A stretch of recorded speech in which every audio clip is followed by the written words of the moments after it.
జయలలిత వంటి ఓ ధృవతార నేలరాలిందని సినీ నటుడు దర్శకుడు నారాయణమూర్తి వ్యాఖ్యానించారు. ఆమె మరణం దేశ రాజకీయాలకు తీరని లోటన్నారు.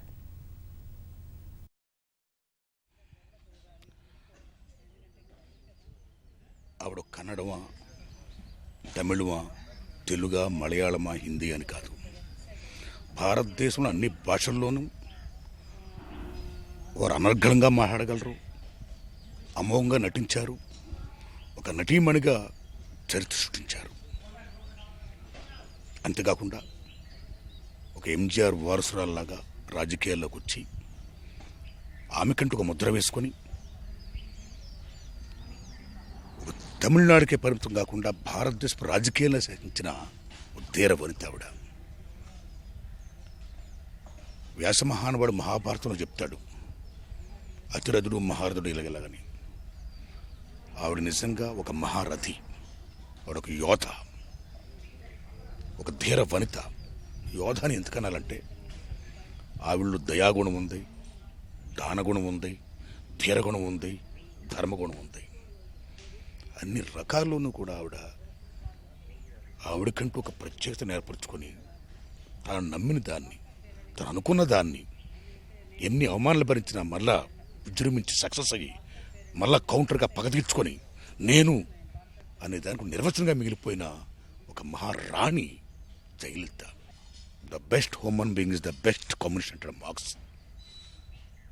So she is the best communist because she is a good human being. ఓ ధృవతార నేలరాలింది. God bless her soul, God bless us. దక్షిణ భారతదేశంలో ఉన్న 4 భాషల్లోనే కాకుండా హిందీ భాషలో కూడా దాదాపుగా 150 చిత్రాల్లో నటించి అనేక మంది ప్రేక్షకుల హృదయాల్లో స్థానం ఏర్పరచుకున్నటువంటి జయలలిత గారు ఆ తర్వాత ఎంజీఆర్ గారి ప్రమేయంతో రాజకీయ రంగ ప్రవేశం చేసి ఒక రాజకీయ నాయకురాలుగా కూడాను, ఒక రాష్ట్ర ముఖ్యమంత్రిగాను, ముఖ్యంగా పేద ప్రజల హృదయాల్లో గూడు కట్టించుకున్నటువంటి జయలలిత గారు హఠాత్ మరణం మాత్రం చాలా బాధ అనిపించింది. ఆ జీవితం పూలపాన్పు కాకపోయినా అనేక సమస్యలను ఎదుర్కొన్నా ఎప్పటికప్పుడు వాటిలన్నింటినీ కూడా జయిస్తూ ఎంతో ముందుకు వెళ్ళిన ఆవిడకి అనుకోకుండా అనారోగ్యం రావటం, గత 75 రోజులుగా హాస్పిటల్లో ఉండి పోరాటం చేసిన ఆవిడ ఖచ్చితంగా ఆరోగ్యంగా ఇంటికి తిరిగి వస్తుంది అని అనుకున్నాం. గతంలో కూడా ఎన్నో సమస్యలు వచ్చిన ఆ సమస్యలన్నింటినీ కూడా అధిగమించి రాగలిగింది. జీవితాన్ని ఒక ఛాలెంజ్గా తీసుకున్నటువంటి జయలలిత గారు పూర్తి సంపూర్ణ ఆరోగ్యంతో తిరిగి వస్తారనుకున్న టైంలో మాసివ్ హార్ట్ అటాక్ రావటం, ఆవిడ చనిపోవటం చాలా బాధ అనిపించింది. కేవలం తమిళనాడు ప్రజలకే కాకుండా భారతదేశంలో ఉన్న అనేక మంది అభిమానులందరికీ కూడా బాధ కలిగించిన మాట వాస్తవం.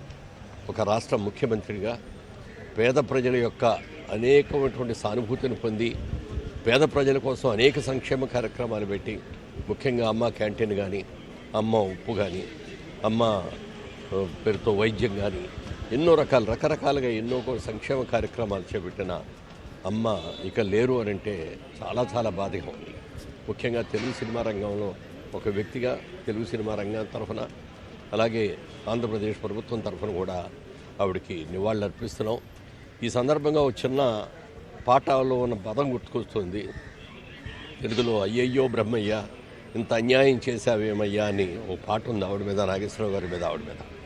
ఇప్పుడు మనం అది అనుకోవాల్సి వస్తుంది. అయ్యయ్యో బ్రహ్మయ్య ఇంత అన్యాయం చేశావేమయ్యా, జయలలితని అప్పుడే తీసుకెళ్ళిపోయావేమయ్యా అని అనిపిస్తుంది.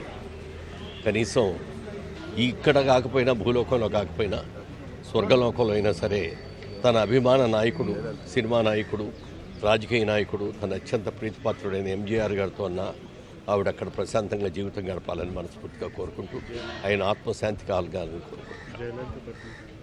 జయలలిత గారితో నేను నటించే అదృష్టం, అవకాశం నాకు రాలేదు. నేను 1973లో ఆర్టిస్ట్గా ఎంటర్ అయ్యేటప్పటికీ అప్పుడు ఆవిడ ఆల్మోస్ట్ కెరియర్ లాస్ట్లో ఉన్నారు.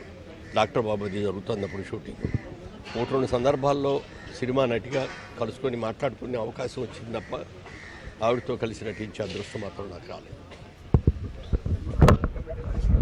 జయలలిత గారు తమిళనాడు ముఖ్యమంత్రి గారు, దివంగత ముఖ్యమంత్రి గారు గొప్ప నాయకురాలు.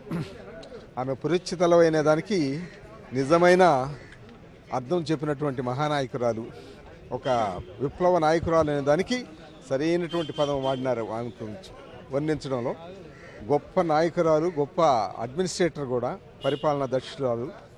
అందుకనే తమిళనాడులో సంక్షేమ కార్యక్రమాలు కానివ్వండి, అభివృద్ధి కార్యక్రమాలు కానీ చాలా గొప్పగా చేశారు, నిర్వహించారు. ఈనాడు అక్కడ తమిళ ప్రజలు పడుతున్నటువంటి బాధను చూస్తే ప్రజల హృదయాల్లో ఏ విధంగా నిలిచిపోయిందా అనే అర్థం మనకు దేశ ప్రజలందరికీ కలుగుతుంది. అటువంటి పరిస్థితుల్లో అటువంటి మహానాయకురాల్ని కోల్పోవడం దేశానికి, ముఖ్యంగా తమిళనాడు ప్రజలందరికీ కూడా తీరని లోటని, ఆ గ్యాప్ని ఫిలప్ చేయడానికి, ఎందుకంటే ఈనాడు దేశంలో నాయకత్వ కొరత చాలా ఎక్కువగా ఉంది. సరైన నాయకులు లేకనే దేశంలో కానివ్వండి, రాష్ట్రాల్లో కానీ ఇబ్బందులు పడుతున్నటువంటి పరిస్థితుల్లో ఒక మహానాయకురాలుగా ఎదిగి ఎన్నో ఆటుపోట్లను ఎదుర్కొని ఇంత పైకి వచ్చి ముఖ్యమంత్రిగా గొప్పగా రాణించినటువంటి మహా వ్యక్తి ఆమె లేకపోవడం అనేది చాలా దురదృష్టకరం. తమిళనాడు ప్రజలకు తీరని లోటని కూడా నేను భావిస్తున్నాను. అదే కాకుండా దేశ రాజకీయాలను కూడా గొప్పగా ప్రభావితం చేసినటువంటి వ్యక్తి జయలలిత గారు. అందువల్ల ఆ లోటును తీర్చలేనిది అనేదిగా వైఎస్ఆర్ కాంగ్రెస్ పార్టీ మేము భావిస్తున్నాం.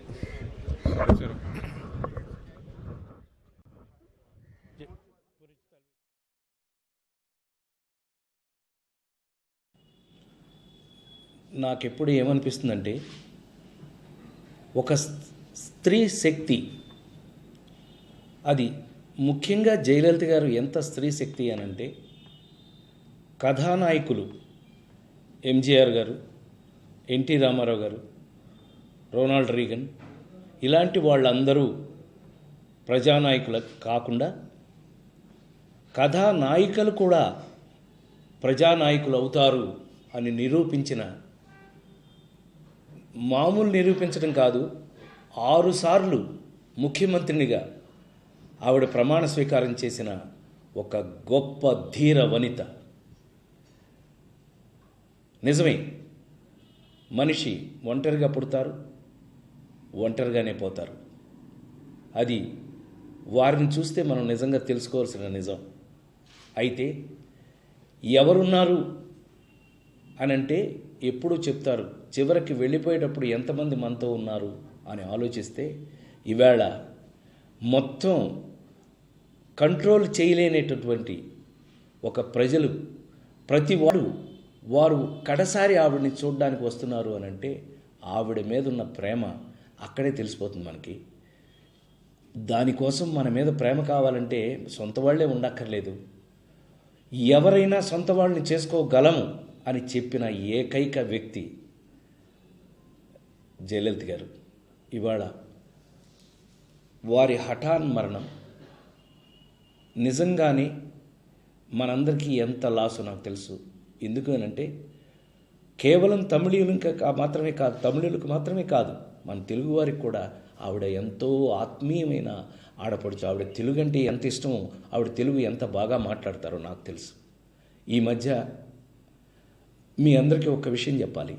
నేను I'm very very very big fan of Jayalalithaa garu. Jayalalithaa గారికి నా అంత అభిమాని ఇంకొకరు ఉంటారని నేను అనుకోను. అంటే అది నా స్వార్థం కావచ్చు, కాకపోతే నాకు అంత ఇష్టం ఆవిడంటే. పోరాటాలు, విజయాలు, పోరాటాల నుంచి విజయాలను చూసిన ధీర వనిత ఆవిడ.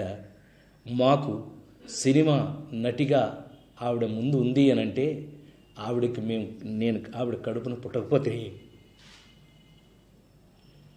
తప్పకుండా నాకు అమ్మే, ఆవిడకి నేను బిడ్డనే అని సొంతంగా ఫీల్ అవుతూ, ఇవాళ నా తల్లి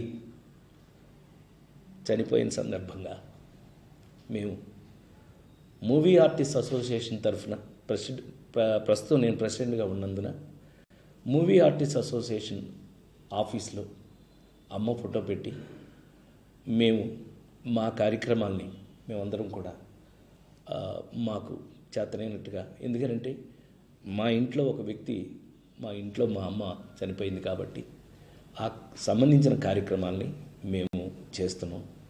అయితే ఈ సందర్భంగా మనం గుర్తు చేసుకోవాల్సింది ఏంటి అంటే, ఆవిడ మనకిచ్చినటువంటి ధైర్యం, కష్టంలో కూడా పోరాడాలన్నటువంటి పటిమని ఆవిడ మనకి నేర్పారు. ఆవిడ నేర్పిన పోరాట పటిమని మనం అందరం కూడా ముందుకు తీసుకెళ్తూ పుట్టిన ప్రతి మనిషి మళ్ళీ దేవుడి దగ్గరికి వెళ్ళిపోవాల్సిందే. అయితే కొన్నిసార్లు నాకు అర్థం కాని విషయం ఏంటంటే మరి కొంతమందినన్నా కొంతకాలం పాటు ఉంచాలి కదా.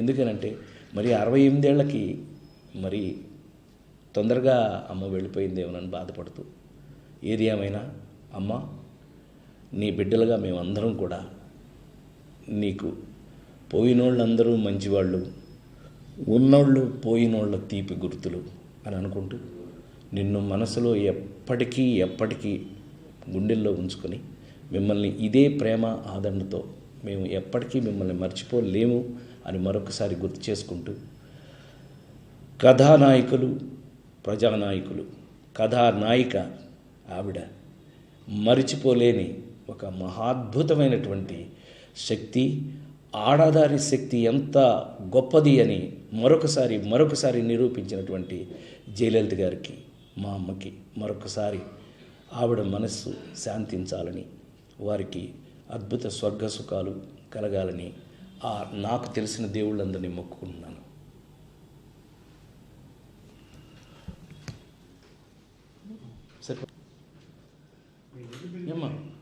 సరిపోతుందిగా నాకు